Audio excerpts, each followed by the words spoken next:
Vladimir Putin, रूस के president, Russia के प्रेसिडेंट से आखिर एक देश खौफ खा रहा है। कौन सा वो देश है? क्या वहां के किसी लीडर ने कोई बयान दिया है? क्यों उन्हें पुतिन का डर सता रहा है? क्या कुछ बड़ा होने वाला है उस देश के साथ? पुतिन कुछ बड़ा करने वाले हैं, कोई ऐसा बड़ा फैसला लेने वाले हैं? इस खबर पर बातचीत के लिए हमारे साथ चेतन जुड़े हैं। चेतन, रूस की वजह से शायद एक देश कपकपा रहा है, क्या खबर क्या है ये? हालांकि बहुत सारे देश हैं, लेकिन सबसे बड़ी बात यह है कि ये एक यूरोपियन, सेंट्रल यूरोपियन देश है। हम स्विट्जरलैंड की हम बात कर रहे हैं, लेकिन इस देश की डरने की वजह भी है।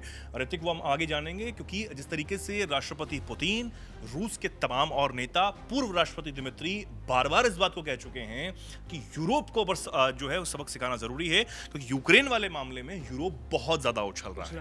पहली बात तो ये, यूक्रेन को वो शांति समझौता नहीं करने देना चाहते, ये बार बार पुतिन कह रहे हैं, रूस कह रहा है, और ये कह रहे हैं कि यूरोप जिस तरीके से मदद यूक्रेन की कर रहा है वो सीधे तौर पर रूस के खिलाफ एक जंग है, और यूरोप से अगर कोई हमला करता है तो खामियाजा यूरोप को भुगतना होगा, यह कहा जा रहा है। अब जिस तरीके से इस बात को कहा गया है, तो कौन ये हैं, किसने अब स्विट्जरलैंड की तरफ से कहा है? कोई छोटे मोटे व्यक्ति नहीं है, ये सीधे तौर पर स्विट्जरलैंड के जो सशस्त्र बल हैं उनके प्रमुख हैं थॉमस सुस्ली।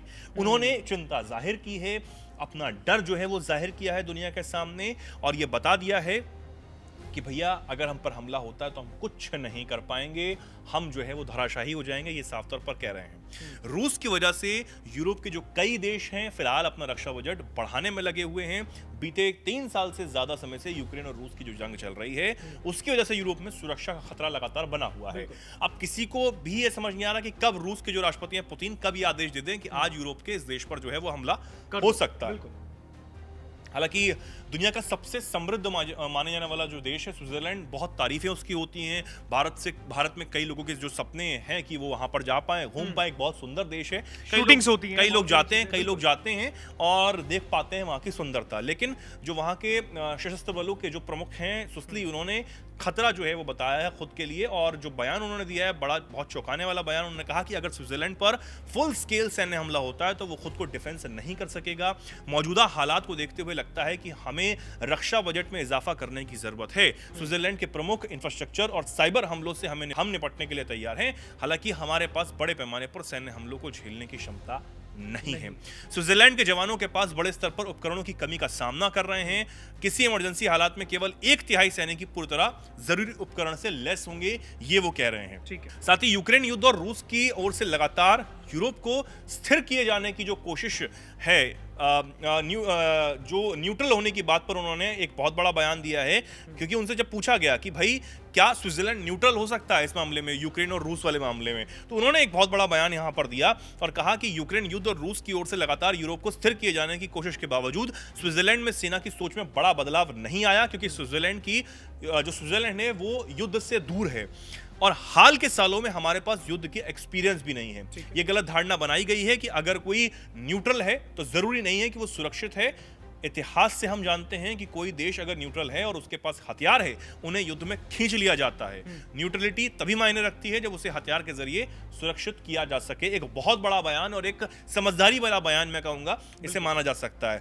मौजूदा समय में अगर हम देखें, स्विट्जरलैंड अपने जीडीपी का सिर्फ और सिर्फ 0.7% ही अपने डिफेंस बजट पर खर्च करता है। हालांकि इसे बढ़ाकर 1% करने का लक्ष्य जरूर रखा गया है, लेकिन अब तक ये मुमकिन नहीं हो पाया। आप समझिए, कोई एक देश, कोई छोटा सा देश जो अपने डिफेंस बजट पर 0.7% तक खर्च करता हो, वो किस तरह के उपकरण जो है वो खरीद पाएगा या रख पाएगा? और इतने बड़े देश से जो पिछले 3.5-4 साल से एक युद्ध में हैं और अभी भी रुकने को तैयार नहीं है, वो ये कह रहा है कि हम कई और देशों से एक साथ युद्ध लड़ सकते हैं, वो रूस के सामने कैसे टिक पाएगा? तो कहीं ना कहीं ये पहले ही सरेंडर करने वाली बात है, और यूरोप के जो तमाम और देश हैं वो कहीं ना कहीं ये कह रहे हैं कि हमें एक साथ आकर अब रूस के खिलाफ एक बड़ी कार्रवाई करनी चाहिए। लेकिन पुतिन एक बहुत बड़ा बयान पहले भी दे चुके हैं, अभी भी उन्होंने कुछ समय पहले ही एक बहुत बड़ा बयान दिया था, और जो यूरोप के जो देश हैं उन्हें कहीं ना कहीं यूरोपीय नेताओं को पिगलेट्स कहा था। पिगलेट्स का मतलब है कि सुअर के बच्चे, मतलब इस तरह की भाषा का पुतिन खुले तौर पर अब इस्तेमाल कर रहे हैं, और उनका ये कॉन्फिडेंस बता रहा है कि वो यूरोप के किसी भी देश से खौफ नहीं खाते हैं। बिल्कुल सीरियस सीरियस नहीं ले रहे हैं और उन्होंने कहकर मजाक उड़ाया था, चेतावनी दी थी कि अगर कीव और उसके पश्चिमी समर्थक अमेरिका समर्थित शांति प्रस्तावों पर बातचीत नहीं करेंगे तो मॉस्को बलपूर्वक यूक्रेन की ओर जो चीजें हैं वो जमीन जो है वो जब्त कर लेगा। ये रक्षा मंत्रालय की सालाना बैठक में उन्होंने ये बड़ा बयान दिया था और यूरोपीय नेताओं को जिस तरीके से उन्होंने मजाक उड़ाया, उनकी आलोचना की थी, उसके बाद कहीं ना कहीं पश्चिमी देशों पर यह आरोप उन्होंने लगाया कि वो रूस के खिलाफ डर का माहौल बनाकर जानबूझकर इस ऐसी स्थिति जो है वो पैदा कर रहे हैं। नाटो जो देश हैं उनको झूठा कह दिया था और कहा था कि झूठी अफवाह जो है वो फैला रहे हैं। पुतिन ने कहा था कि झूठ है, बकवास है, नाटो देशों पर हमले की झूठी अफवाह फैलाई जा रही है, रूस का यूरोपीय देशों पर हमले का कोई इरादा नहीं है, लेकिन ये जानबूझकर किया जा रहा है। लेकिन पुतिन ये भी कह रहे हैं कि अगर हम पर कोई हमला होता है, अगर हमारी सुरक्षा के साथ खिलवाड़ किया जाता है तो छोड़ने वाले हम नहीं हैं। और ये बिल्कुल साफ कर दिया गया है, तगड़ी सैन्य कार्रवाई होगी। हालांकि यूक्रेन अब छटपटा रहा है, यूक्रेन लगातार अमेरिका के साथ बैठकें कर रहा है, तमाम और देशों के साथ जेलेंस्की जो है बैठकें कर रहे हैं कि किसी भी सूरत में अब तो रूस को रोका जाए। लेकिन रूस अपनी शर्तों पर अड़ा हुआ है कि यूक्रेन नाटो में जाने की जिद छोड़ दे, हम कोई जमीन वापस नहीं करेंगे, जो 19% जमीन पर हमने कब्जा कर लिया है वो हम वापस नहीं करेंगे, ये रूस की तरफ से साफ कर दिया गया है। लेकिन स्विट्जरलैंड का पहले ही सरेंडर कर देना यूरोप में एक बड़ी फूट के तौर पर भी देखा जा सकता है। बिल्कुल बिल्कुल। और जिस तरीके से भी स्विट्जरलैंड की ओर से गिव अप किया गया है, क्योंकि इसे गिव अप कहेंगे कि एक तरीके से जब रूस आपको अगर हड़का भी रहा है तो आप जवाब देने की जगह सीधा सरेंडर कर रहे हो।